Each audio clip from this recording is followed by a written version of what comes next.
this is your visceral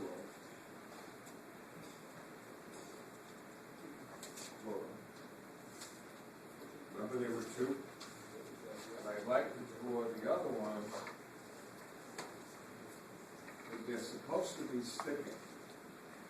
But I'm just going to leave a space just for the hell of it. But really, they should be like this. But I want to leave a space. And this is your varietal.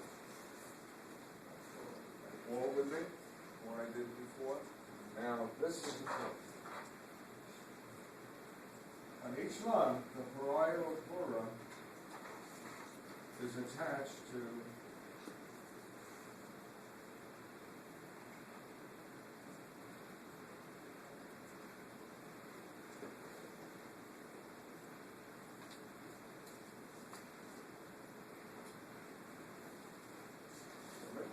and the parietal pleura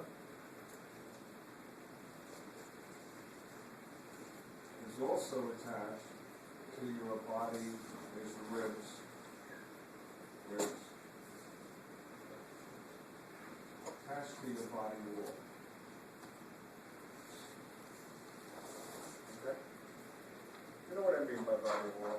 If you ever took a chicken, and no one cooks anymore, and you open up the chicken, right, and you take everything out, you see the body wall. The lungs are attached to that.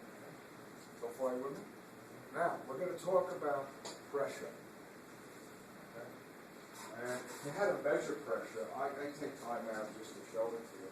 You know when you listen to the weather, they say, oh, there's a storm coming in, and the barometric pressure is dropping, or it's fair skies and the barometric pressure is going up. They use an instrument called the barometer, which is really an old instrument. It looks like this. It has an open well, and it leads to a tube. And in this tube, there is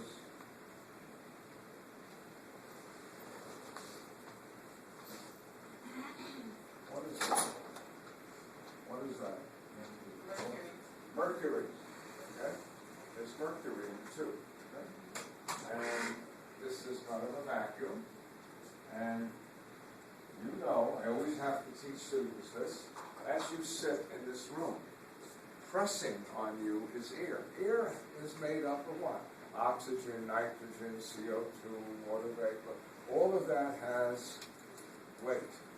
Okay? So, right here in Essex County, you are at sea level. Okay? Meaning roughly the same level as the ocean. And you got the weight of several miles of air pressing down on you. And you ask yourself, why don't I just what? Collapse. Because the air gets within you and you get the pressure what? Pushing out.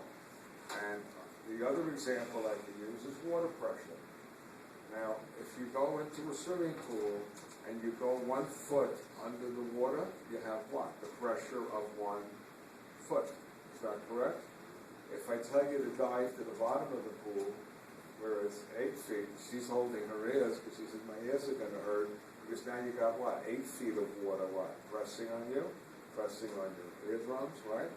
And so you are at the bottom of several miles of air. That is a lot of pressure. How much? Enough to raise that column of mercury to a height of 760 millimeters. Limit on a normal day. And you ask, why do they use mercury? You could make a barometer where you have water. You know what the problem would be? The barometer would have to be about 40 feet high. Because water is not as heavy.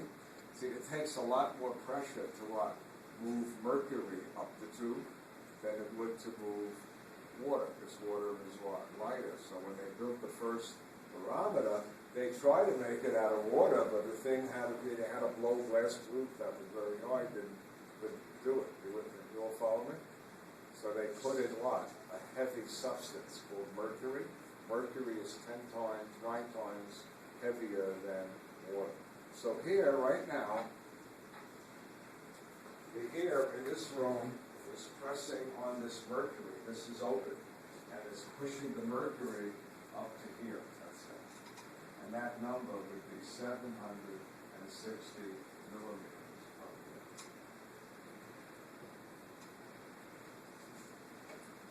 Okay, all follow? That's a barometer. And they know that when a storm is coming, the air gets lighter because there's a displacement with some water vapor. And so if the air gets lighter, there's less per volume of air, less oxygen and nitrogen, but more water vapor, then it's not going to press down as much, and the barometer may drop, not by a lot, maybe 760 to 756.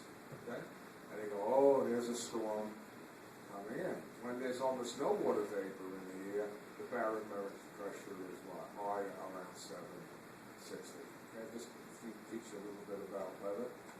Some of the worst storms that this country has seen, the weathermen are like, oh,